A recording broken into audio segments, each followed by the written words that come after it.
Hello, good morning. Welcome to Joy News Desk. We're coming to you live from our studios in Kokomlemle. Coming up this morning, Chairman of the Mines and Energy Committee in Parliament, Atachian, describes as unfortunate comments by the Energy Minister dismissing load shedding timetable.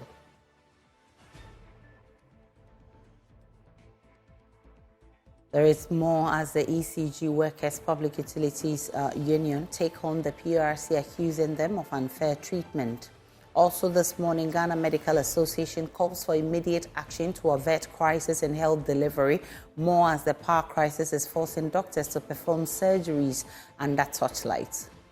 Equipment need power, and critical equipment, for example, ventilators, even laboratory equipment, require power to function. Beyond this, there is also the drive. And the Ghana AIDS Commission cautions the public against unsafe sex practices during the Easter festivities. We'll tell you more. Plus a conversation on the significance of Easter. My name is Aisha Ibrahim. Do stay for details.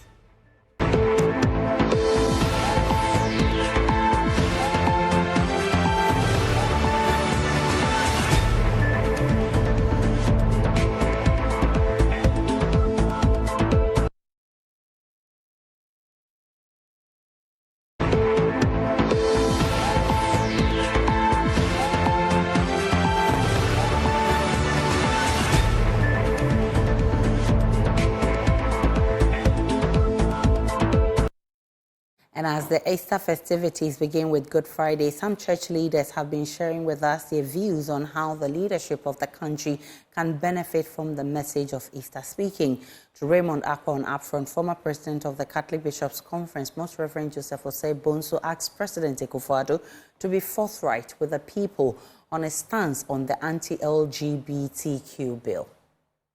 We are living in very difficult times. Situations are very hard. Life is becoming extremely I think the president should have made his position known. You know, when he came to Mampong about 2 years ago and made a declaration there, and I was there, and he said it won't happen in his tenure that LGBTQ will be accepted in Ghana. He said, I repeat, and so on. Now he seems to be sitting on the fence. So we want him to come out.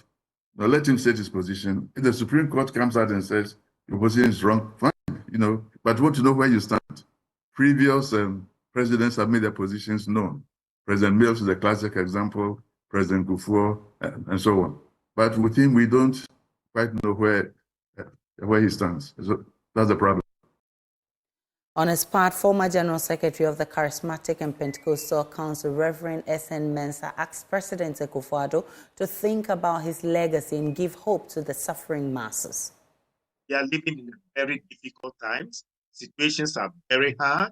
Life is becoming extremely unbearable for the people, from the ordinary man and woman on the street to businessmen and what have you. Their businesses are collapsing. Mr. President, think about your legacy. How would you be remembered? About the lives you have improved.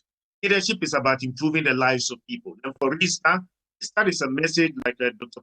said, a message of hope, and also a message of sacrifice. In this difficult moment, the president must give hope to the people of this nation. He must practice and show an example that he's feeling for the people. Possibly, he can reduce the number of his ministers on board, and then that will send a clear signal to maintain a minimum expenditure, to probably give a sign that, listen, I'm listening to you, I'm feeling your pain, and I will be able to do something about it. Well, a former General Secretary of the Christian Council, Reverend Dr. Kwabena Opunufrimpong, asked leaders of the country to learn from Christ and refrain from arrogance in their public utterances. Right. Now, as we celebrate, we must also reflect on our own sacrifices and services. At the moment, those who have opportunity to serve, whether traditional leaders, political leaders, even church leaders, must be mindful of the fact that we've been called to serve God and humanity. We are to serve the common good. Those in leaders must eschew political arrogance in their public utterance is public speaking. We are having too much political arrogance in the system. And during Easter, let's clear away some of this attitude. Let's be sincere with the people. Now, politics and leadership has become money and power, and get it and do whatever you want with it. That is not the Jesus way. Let us as a nation go the Jesus way with sacrifice, service, humility, and pursuing the common good. I've been joined by the General Overseer of the Foursquare Chapel, Reverend Francis Say, for a conversation on Easter and its significance. Grateful for your time, Reverend, and happy Easter to you. Thank you, Aisha, and many happy returns. Happy Easter to all your viewers. Right. So let's begin with the significance of Easter. Well, what's the role of okay, we'll talk about the role of Christianity, but what is the significance of Easter? The significance of Easter is that it defines our faith in Christ, Jesus, and the work he has accomplished for us, all humanity. He came to die for our sins in our stead, that we would have a relationship with Christ. So if we would take the Easter event out of the Christian faith, there is nothing like Christianity. It's at the very heart and the very core of our identity as Christians. What Jesus stood for. He came to die for the sins of the world, to save humanity from sins. And so if we take Easter out of Christianity, we don't have anything. We don't really have anything. That is the extent to which we believe in Christianity. In Easter. So that is the whole essence of Easter. On a day like this, what should be the role of Christianity in actually ensuring the values of Christ and refrain from the very things that he preached against? It's a day like this, we would have to, in fact, he commands us to remember him even more regularly than annually. And the night he was betrayed, he instituted the communion. And that communion, we are supposed to remember the death of Christ. So it is at the heart of all that we do, and we don't do it every year. Every day we have to remember that Jesus died for our sins, and that should be the foundation or the fountain upon which every Christian lives their lives. Jesus also tells us that because he carried his cross, we also must daily carry our cross. That is what marks us out as Christians, that we carry our cross and we follow in the example that he set for us as believers, that we become the example that others would also look out for because of the sacrifices we also give. Christ died for us, and we also have to die for others to make their lives better and to also experience the love of Christ. So in recent times, Reverend Say, you've had many calls on the clergy to speak up on national issues affecting society. What's the role of the church in developing society, especially ensuring a peaceful society as we gear up to elections?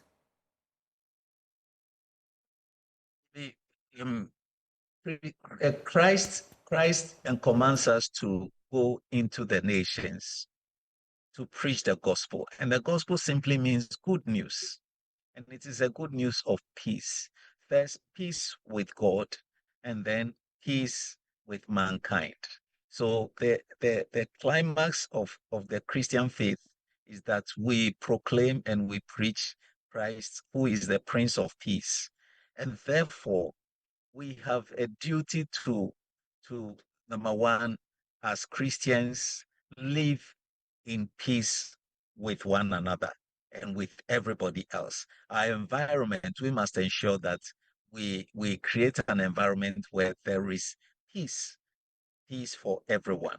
And as a people of God living in a nation, we should also be the positive influence. Jesus says, "You are the salt of the earth and the light of the earth." It means that we should preserve, we should bring flavor, we should bring change, and we should bring knowledge and illumination to our communities.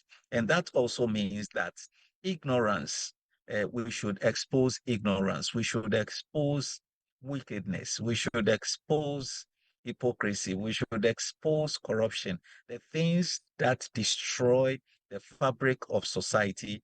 Christ calls us to speak against it and to be positive influences to change that. And therefore, we cannot take politics out of the role of Christianity and the church. And God institutes politics. God instituted kingship and rulership. And therefore, every ruler, every king, or every president must rule according to the dictates of God. So we have a voice, and we have to ensure that, number one, we facilitate and ensure that our communities are peaceful. And that's why elections should not lead to chaos and mayhem and loss of innocent lives. And we are of the position that uh, um, no life should be lost. No life should be lost. And I think I would emphasize that no life should be lost because somebody is seeking for political office. No life should be lost. And we have a responsibility to ensure that all Ghanaians are safe, we vote safely, and when the results come, whoever wins, whichever party wins, whichever parliamentary candidate wins, it is all because that is God's choice for us, and we have to support the person. We should not promote hooliganism. We should not promote mayhem. We should not promote violence for political office. Political office is for service, to serve to make our lives better. And that's why God puts them there, leaders there. And none of them should, because of their ambition, lead to people losing their lives, people being being dislocated from where they have stayed for years, becoming refugees and becoming orphans, and people losing their husbands and wives just because one person wants political office. That is not right. And everybody we must work to ensure that this year's election, no life is lost. Not one life. The last election, we're told about 8 lives were lost. If you look at the effect on people, if assuming that these people have 3 children, it means that on the average, probably 24 children may have lost their fathers or one of their fathers. What happens to these children? Who are they becoming? Just because one person wants to become a president or a parliamentary candidate or a parliamentarian. No, it should not be. So we should not allow a drop of blood for the sake of somebody wanting to become a political leader. No. And I stand for that. I'm No grateful. life should I'm be grateful. lost because of elections. And I agree with you. Grateful so much, Reverend Francis Say, for joining us for this conversation. Well, as many take a trip to Kwewu in the eastern region for the Easter festivities, the Ghana Tourism Authority, businesses and property owners stand a big chance of cashing in on the inflow of revelers for the celebrations. But for the Ghana AIDS Commission, the concern about how people have fun, especially for those who will engage in sexual activities. It's been an open secret that commercial sex workers infiltrate the revelers and manage to win the minds of innocent men and women and engage in sex for cash. The Commission has loads of messages for you, as you head there. So what is that? We'll be listening to that shortly. So what is it that makes Kwewu Easter such a big fun experience but so risky for the careless? Joining us now is Director General of the Ghana AIDS Commission, Dr. Stephen Cherme Etuahene. I'm grateful for your time, Doc. Happy Easter.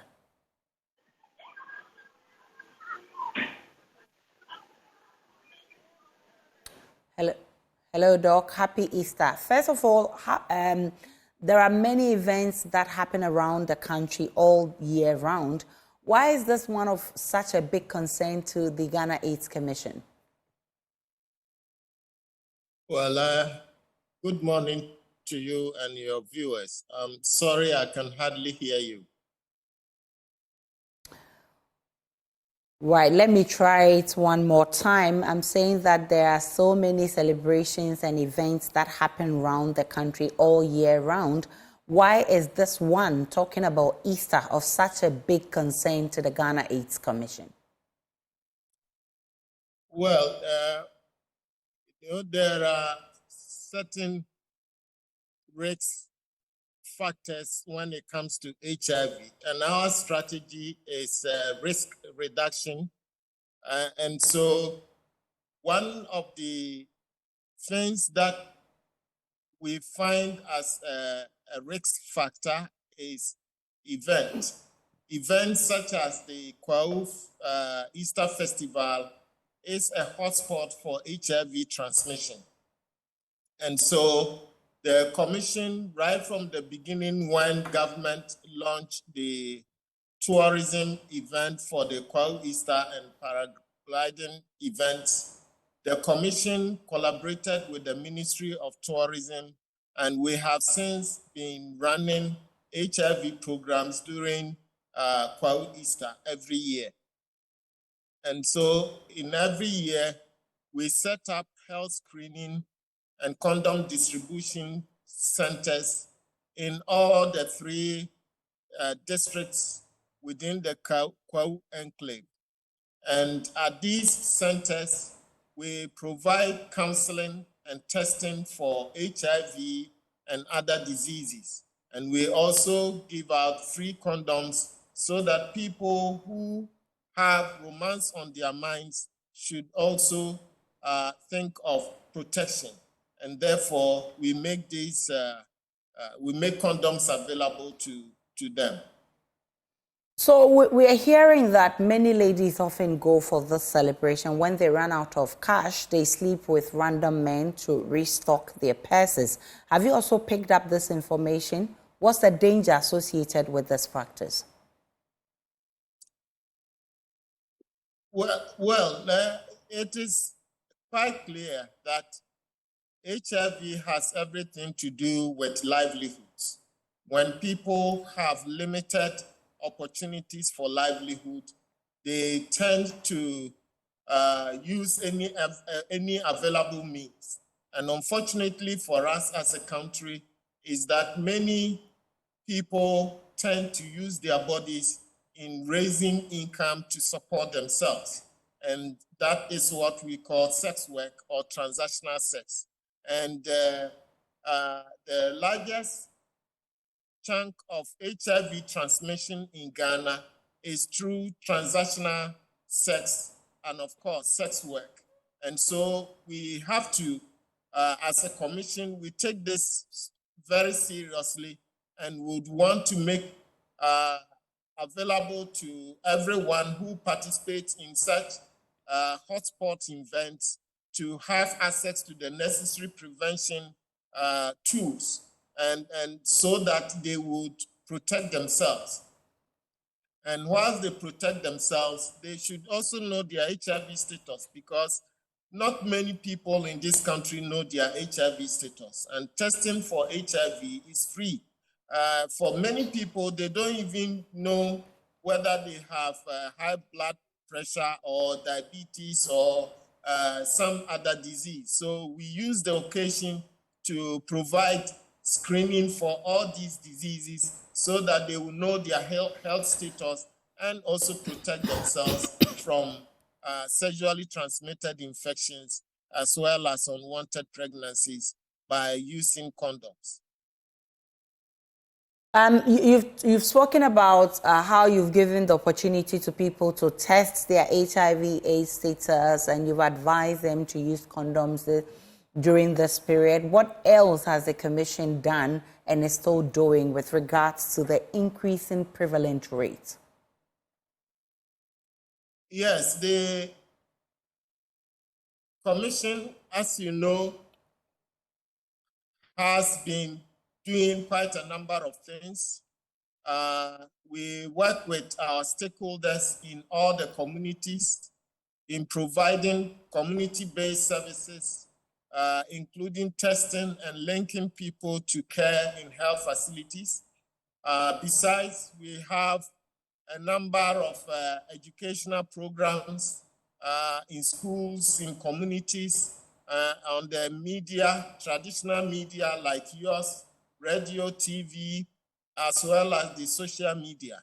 So we are using all channels that are available to us to reach out to Ghanaians to let them know that HIV is still a major problem in this country.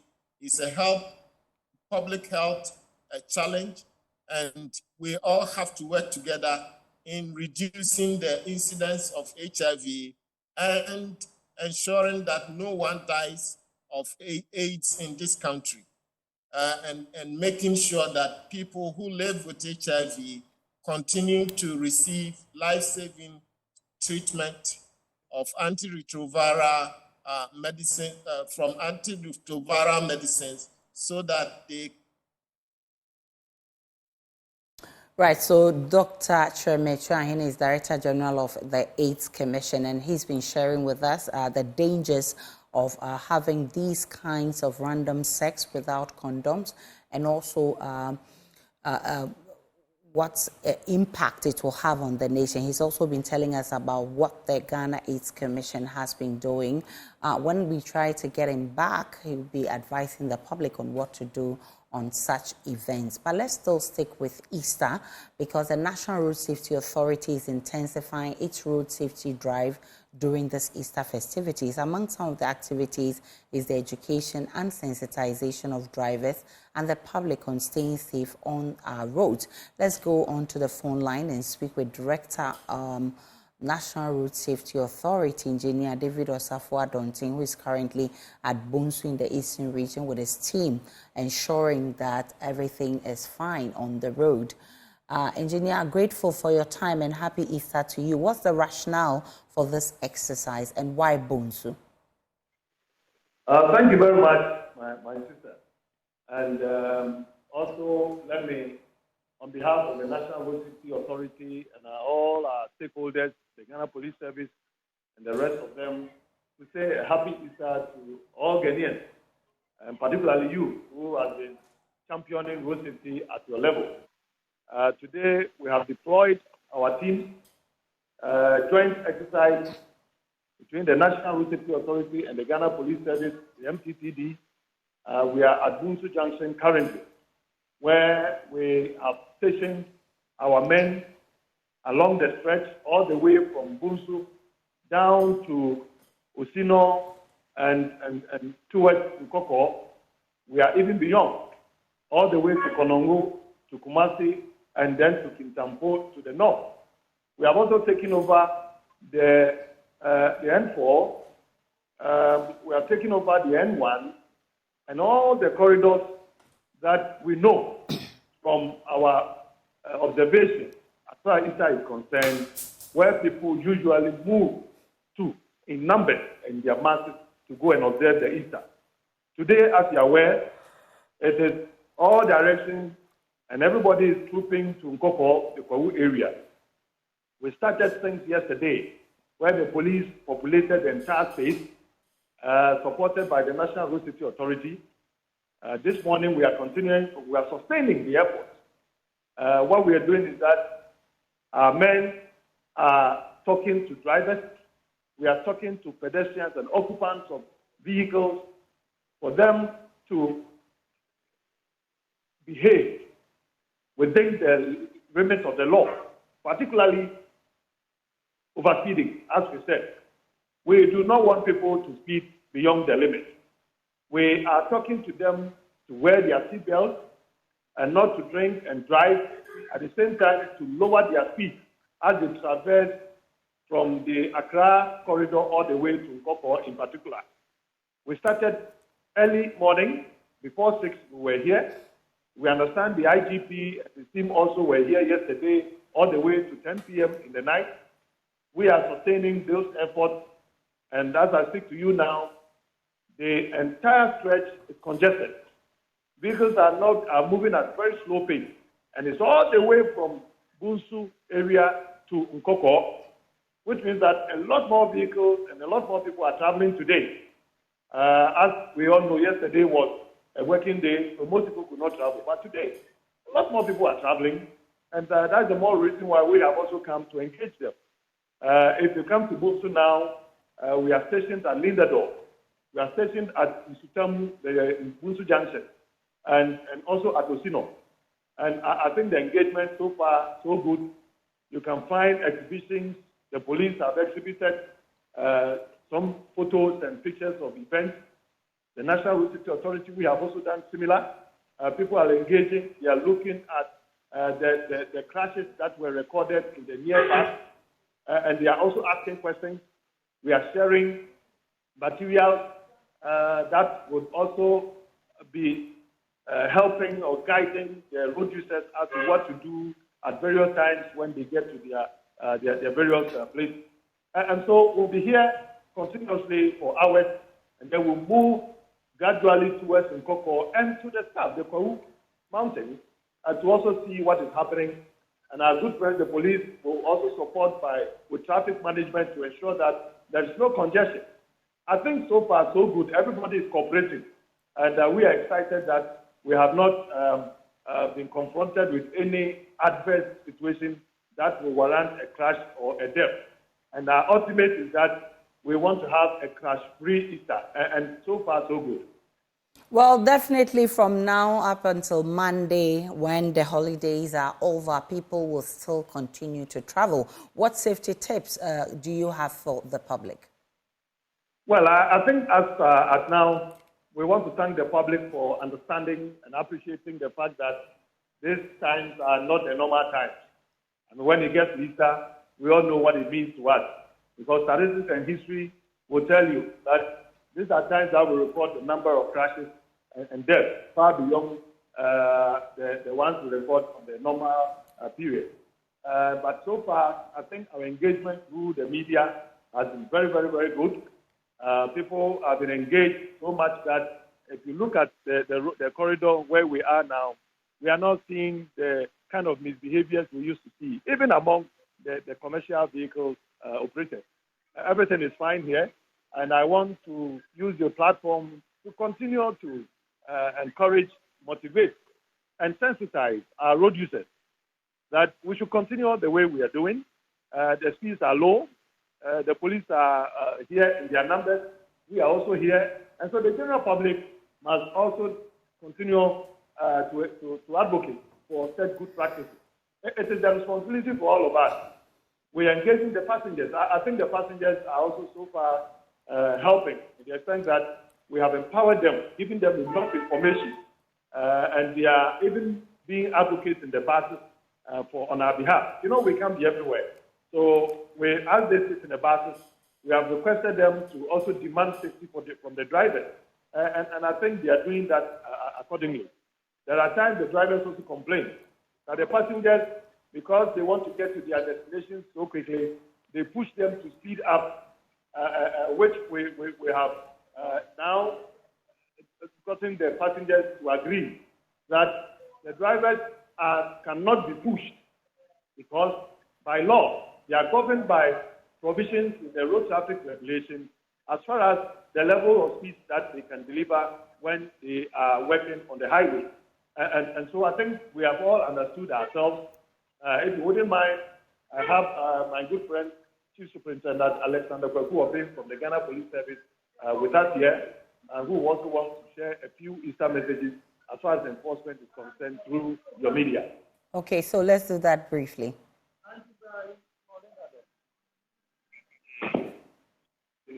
Hello. Yes, sir. Yes, boss. So what's the police advice to the public as we observe this Easter holidays? All right, thank you very much. First of all, let me use this channel to reach out to our compatriots who are enjoying this year's Easter and say that it is a Fishapa, and we pray that all of us will exercise our responsibility to protect by ensuring that we are safety conscious, either as a road vehicle owner, a driver, a passenger, or pedestrian. Having said that, before, during, and after strategy for this occasion has already been triggered. And we have been on this corridor for over a week now, and all other weeks that requires our presence in all the 25 police regions. We partner with our stakeholders, road safety, among others, to reach out to drivers and passengers and all others that are celebrating and observing this, to do everything they do in moderation. And that's why today, for example, on the N6 between Kibi Junction, Bunsu Junction at Nsutem, a little ahead on the same corridor, Nsutem Custom Barrier, Osino Town, Enyinem and beyond, where we are seeing congested traffic. We are deployed not on our own, but together with our road safety compatriots or partners or officials, and interacting with drivers and passengers, advising, sensitizing, and those that we have to warning. Intermittent or random check or examination of some drivers but to be on our drivers. And we are all congested, coded, heavy. And entering vehicles and sharing the vital keys. And we think that, and with the support of the media, including your very self. Right, so that is Chief Superintendent Alexander Obing with the MTTD. He was making the point that the police is collaborating with other stakeholders to ensure safety on our roads. Definitely will bring you more from this in our subsequent bulletins. Let's now get on to other stories. The Electricity Company of Ghana is facing the risk of severe sanctions for the utilities regulator, PURC, after it failed to comply with directive to produce a load management timetable for the recent erratic power supply. The PURC directed ECG to provide a detailed incident report of power outages for the period of January 1, 2024, among others, but ECG failed to comply with this deadline. This comes in the wake of calls by businesses and power consumers demanding the ECG to provide a load management timetable to enable them plan their operations accordingly. Director of Research and Corporate Affairs at the Public Utilities Regulatory Commission, Dr. Eric Kofi Ubuti, says the Commission will determine the next line of action. How long will that take? Now that you have it, you've told us that you don't have two of them being complied with. will the process kicking immediately for review and possibly imposition of sanctions? And how long will this take? Well, we've transmitted whatever it is we have to the commissioners. I cannot give a deadline or time to the commissioners. So if the commissioners come out and tell us that by this time we are doing A, B, C, D, I'm more than willing to come out and communicate that to the public. Safe to say that you're happy with the remainder of the directives and the ECG's compliance with those? Well, there's another level of compliance. They're supposed to comply with the rest of the orders by April 2nd. That's next week, Tuesday. So we are waiting to see if maybe some other things in terms of the timetable will be added to those ones which will be brought in by April 2nd. Until then, this is what we have, and this is what we are working with. We also know that there are still challenges with GRICO. I mean, this is a separate question to you as a regulator for the sector, because in the last 48 hours, there have been 2 notices from the ECG, all referencing a shortfall in supply triggered by GRICO challenges. Is the PURC looking into that too? Once PURC has information to that effect, and we have engineers who work on this all the time, we take it up and we follow it through. But if we don't have any information to that effect, obviously, we only do our routine monitoring exercises. In the case of ECG, you wrote to them to supply the information because you knew that customers were complaining. Yes, we knew customers were complaining, and at the same time, we got information from ECG that it is as a result of 630 transformers. Michael Odumata-Nyantechi, who is General Secretary of the Public Utilities Workers Union of the ECG, is of the view that the PURC could have done a better job than laying the blame squarely on the ECG. He spoke to my colleague Evans Mensah. So what we are saying is that PURC, being the regulator, knows that it's the system operator that has the data that will inform the whole public as to whether the quantum of power available will enable ECG to come up with a timetable or not. So to just look at the issue of this 630 transformers and demand a load shedding timetable based on that, we think it's begging the question. Why do you say so? I mean, if you have 630 transformers that you claim... 630 transformers out of 33,000. Yes, but... Any objective analyst will tell you that this number cannot impact the situation that we are experiencing. So what? And that is where we think that the PURC would have done this for a better service than by asking the system operators to provide critical data that will help us all understand the state of what is happening. But Mr. Nyantechi, these 630 transformers, ECG has published where they are, and they are across the country. We still need, from a customer's point of view, I still need a timetable for the specific areas where you have these faulty transformers. No, but Ivan, the point is, these transformers are localized. They cannot affect so many large areas as have been. Like if you take the notice that has been published today about ECG concerning areas that are going to go off, this cannot be attributed to even 100 transformers in the area. Well, Chairman of Parliament's Mines and Energy Committee, Samuel Atachian, says the load shedding timetable is needed and describes as unfortunate the comments by the Minister of Energy, Matthew Poku-Prempeh, dismissing calls for a timetable. Let's first take a listen to Energy Minister Dr. Matthew Poku-Prempeh.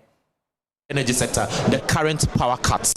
Some people are saying that you made mention of this. You use this as a campaign against John Maham, and now we are experiencing a worse situation under President Akufo-Addo. Would it reflect in the 2024 election? Would it be something that people will stand on to vote? If you are comparing 4 years, MPP administration, energy sector is 300 times better than John Mahama. But we are still experiencing doom so. Nobody has said we haven't. I'm just saying it's far much better than John Mahama ever did. You do admit that there's doom so. That is the word you used. I have never used that word. I've promised you that we are going to work on it. And it's not a work that is a single event, it's a process. And we'll continue to work on it for the energy sector to become better. Have you heard of calls for a timetable? Ask those who want it to bring it. They should bring the timetable. If there is, I haven't seen any timetable. So when people are calling for it. Say bring a timetable. What do you mean? The ECG says that there is no timetable coming. Why do you want to bring a timetable? What purpose? Why would somebody get up and wish evil or bad for the country? We can now listen to Chairman of the Mines and Energy Committee touching on this. It's very unfortunate that we need to be harassed by, if you like, matters that we've not interrogated. But that's how I see it. And I agree with Rankin that there was necessity for ECG and the rest of them to come before the committee for us to interrogate and tell to everybody where is the problem. Because whatever you say, which is going to solve the problem, what we need to do is that what you have to do, if we are responsible, you need to do it. And then we get out of this mess. But what we had, and I'm very, very honest with some matters, that when we wanted ECG and the rest of them to congregate so we interrogate the matter, we had an intervention from the minister that is out of the jurisdiction. But in such a very important interrogation, he wants to be seated. That's how come we never got around to interrogate the matter. Meanwhile, the Ghana Medical Association is calling for immediate action to address the power challenges in our public health facilities. This has come at a time where the minority in Parliament is demanding for an immediate exemption of health facilities from the current unannounced and unscheduled electricity load shedding exercise, calling for the audit to ascertain the reliability and capability of alternative power supply. Also, on the back of this is a reported incident on social media that sought to link the death of a baby to a power outage at the Tema General Hospital. Speaking with my colleague Evans Mensah, the General Secretary of the Ghana Medical Association, Richard Salome, expressed concern about the devastating effects of the power outages and the need for a load management timetable to help the health facilities plan. As a health facility, power is required for many things in the health facility. Equipment need power, and critical equipment, for example, ventilators, even laboratory equipment, require power to function. Beyond this, there is also the drive towards using digital platforms to provide patient management services, scheduling, and then setting of claims, etc. And so across the country, in most of the hospitals, the government has rolled out what we call the LIMS, which is an electronic management system. And so power outages disrupt all these processes because, for example, patients need to be verified. Those with NHIS and other private insurances need to be verified on the system before they start their journey through the hospital. When these systems are off, it disrupts this because they cannot be verified, or it takes much, much longer to get this done for them to begin to procure services within the facility. Beyond this are those patients who may be on the theater table, who may be undergoing dialysis, who may be undergoing various forms of treatment that require power to power machines and equipment that serve these patients. And so it is very important that we put the issue into context. It's not about when only somebody dies. Let's take a break on Joy News Desk. We'll be back with business.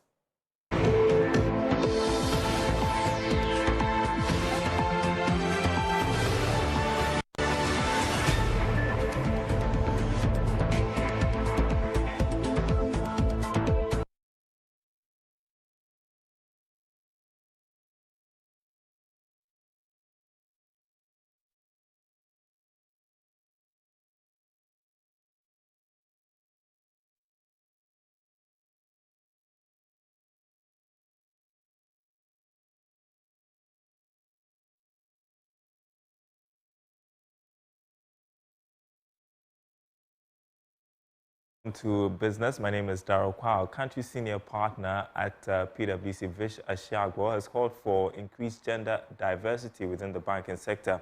He says that diversity allows everyone to leverage each other's strengths and ultimately promote growth and development within the banking sector. He spoke to Joy Business at the launch of the PwC's 2024 Gender Diversity Banking Report in Accra.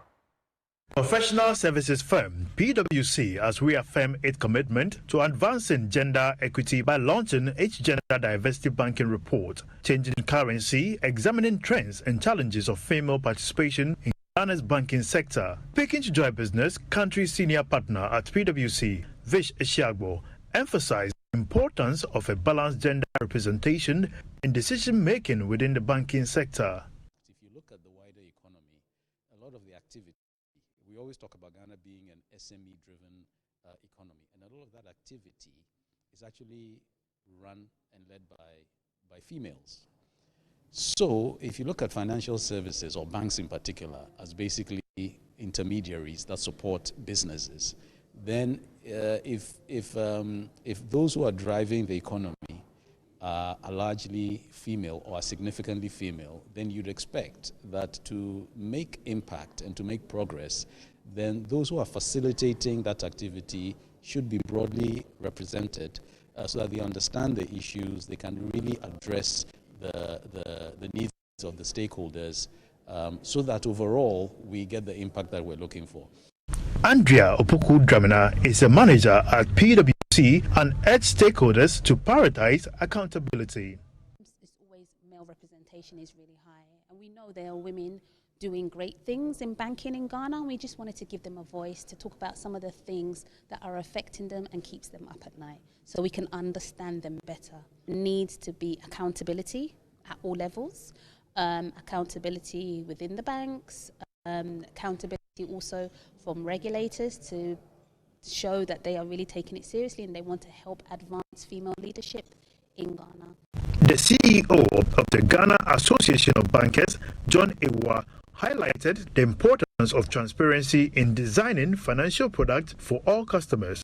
We believe that way the decision can be more enriched. The decision would then reflect the generality. And as I was said, who are we serving? We are serving a population that is 5149.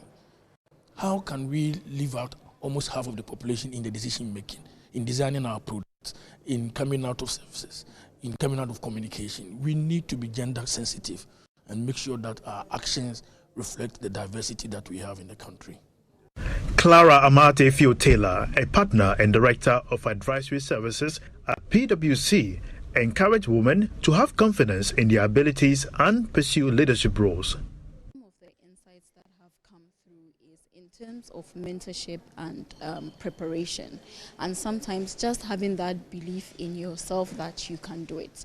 Now, when you are adequately mentored and you've gone through adequate leadership programs, when you spot the opportunity, you are able to say that, yes, I believe I can play at this level.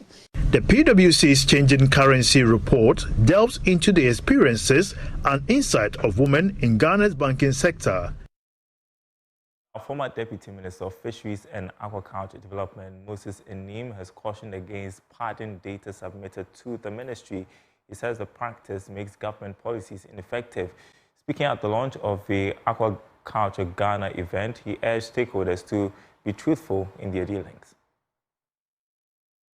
Transparency in Ghana's fisheries industry is a setback to the sustainable management of the country's fisheries resources.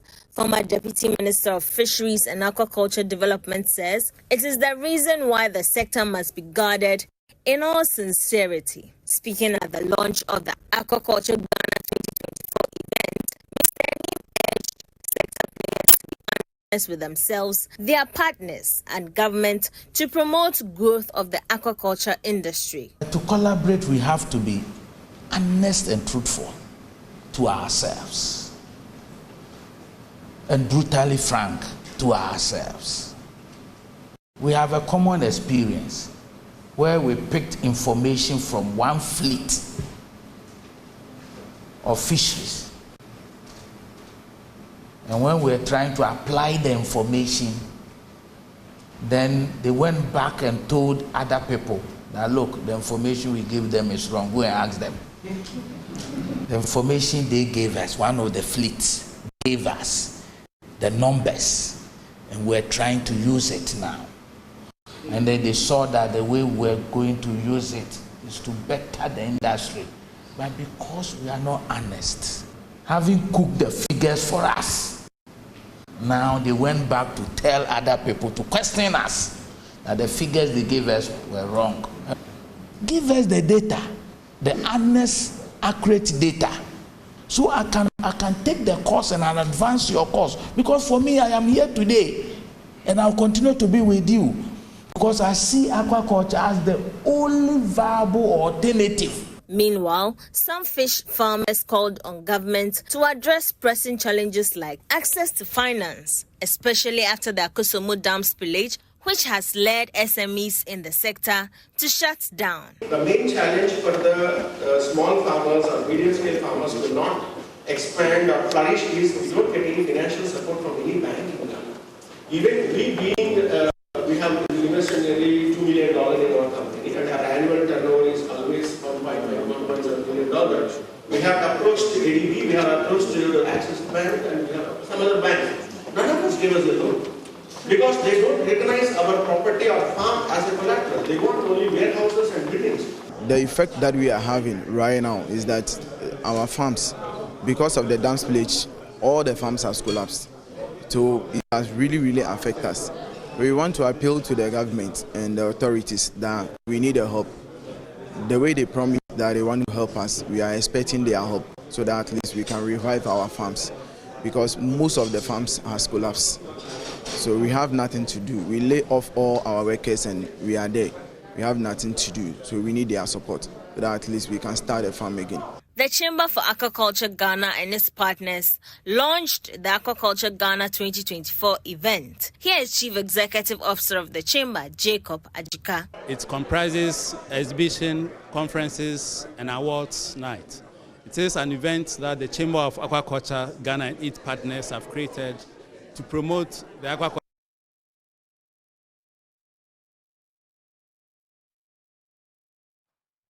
All right, and that's it for business. Handing you back to Aisha. And apparently, it's the president's birthday today. Yes, of course. So let's all wish him a happy birthday, happy 80th birthday to the president of the land, Nana Addo Dankwa Akufo-Addo, from all of us here at Multimedia. That will be it for Joy News Desk. My name is Aisha Ibrahim. Log on to myjoyonline.com. There's more of the news and updates of all the developing stories to enjoy the rest of our programs. All right, can we do a dance for the president? We should do a dance for the president.